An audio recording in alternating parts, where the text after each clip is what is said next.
sur 2. Dans les entretiens avec les parents, des difficultés conjugales peuvent discrètement être évoquées. Dans les entretiens avec Christophe, les prémices d'un travail d'élaboration commencent à apparaître. Un soir, la mère me téléphone en me demandant un rendez-vous en urgence. Son mari et son fils se sont battus et la police est venue à la maison. Au rendez-vous suivant, maintenu au jour habituel, malgré la pression et l'urgence, monsieur explique qu'elle a dû appeler la police pour porter plainte contre son fils parce qu'il l'avait frappé. Madame a une version différente des faits et monsieur me prend un témoin. Vous voyez, elle aussi, elle est contre moi. Christophe, quand je le verrai, dira que c'est son père qui l'a agressé. Quelque temps plus tard, madame me demande d'écrire un mot pour favoriser le passage de son fils dans la classe supérieure. Il a la moyenne, mais on veut le faire redoubler pour indiscipline. Lors d'un entretien qui était prévu tous ensemble, je leur fais remarquer qu'il semble avoir toujours besoin d'un recours extérieur, tout en me mettant dans la quasi-impossibilité de les aider. Et j'ajoute, dans la famille, il semble que le père doive toujours être absent ou incapable, en pensant au père des deux parents. Je ne m'étendrai pas sur les failles narcissiques, sur les difficultés d'introjection d'un surmoi rassurant, ni sur les vicissitudes de la relation père-fils. Je voudrais plutôt relever les questions suivantes. J'avais proposé de voir Christophe seul, en adressant les parents à quelqu'un d'autre.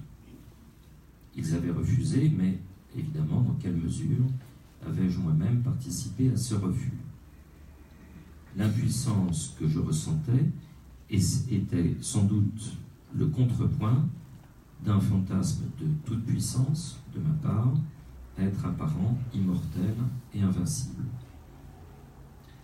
En institution, est-ce que j'aurais proposé un travail familial? Quelle aurait été alors l'importance de la sœur et du frère de Christophe?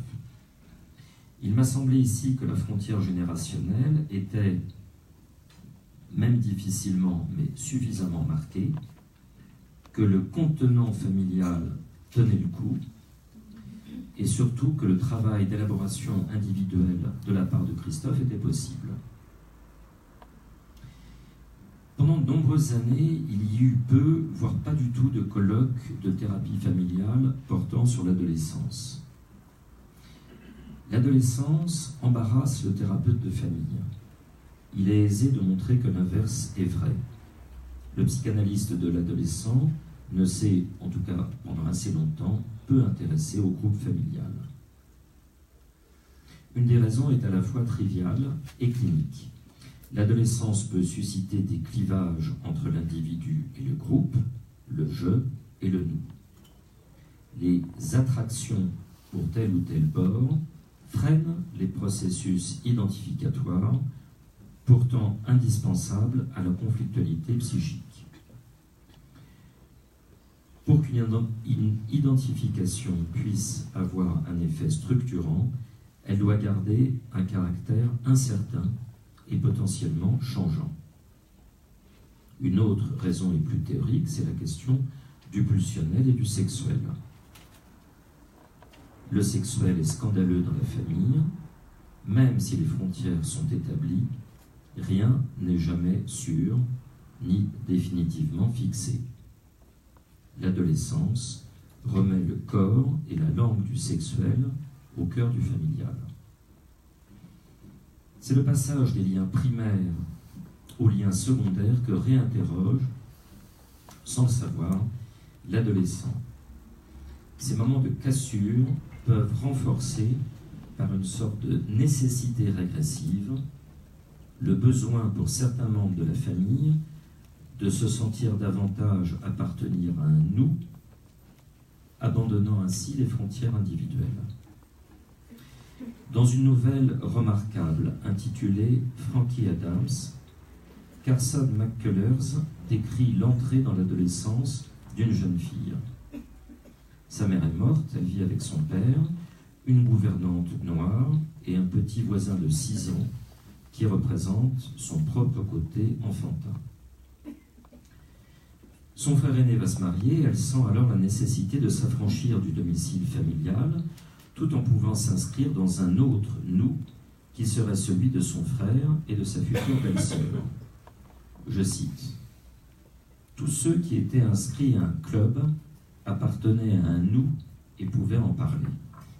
Les soldats d'un régiment pouvaient dire « nous », et même les bagnards enchaînaient les uns aux autres. Mais l'ancienne Franquie n'avait aucun nous auquel se raccrocher. Brusquement, tout était fini, tout avait changé.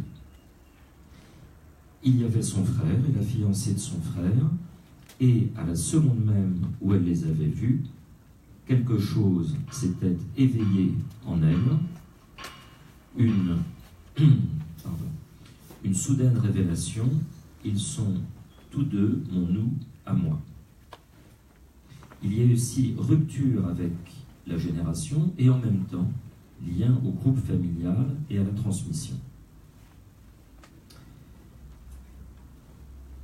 Une courte vignette, situation clinique. Il s'agit d'un groupe familial de 8 personnes. Il y a là 4 adultes, parents, et 3 de leurs enfants, adolescents ou jeunes adultes. Les parents sont tous les 4 frères et sœurs entre eux. Ils viennent me voir parce que, alors que toute la famille était très unie, un vol a été commis au cours d'une fête de famille. Une des filles a été accusée et de là un grave conflit a surgi avec des conséquences pour tous les membres de la famille. Je demande pourquoi les 4 parents ici présents ne sont pas accompagnés par leur conjoint ou conjointe. Il m'est répondu à chaque fois par des rationalisations, arguant que les uns ou les autres étaient trop occupés. Nous convenons assez rapidement que ces absences marquent une branche de la filiation. Il est donc question des grands-parents, c'est-à-dire des parents de la génération des frères et sœurs, des adultes en présence. L'histoire des grands-parents se révèle très douloureuse, faite d'exil et de conditions extrêmes, nécessitant une sorte d'union sacrée. Lors d'une deuxième séance, la génération des jeunes, donc les adolescents, peut dire d'une même voix qu'ils en avaient assez de cette famille où il était impossible de se disputer et d'avoir le moindre conflit. C'est comme si l'acte commis remettait en cause toute l'idéologie familiale, voire son identité. Ce mouvement de révolte générationnelle a eu aussi pour effet de faire exister davantage les pièces rapportées, les conjoints, c'était les conjoints absents, au cours de la première séance. Je vais prendre un angle un peu différent. Influence du collectif.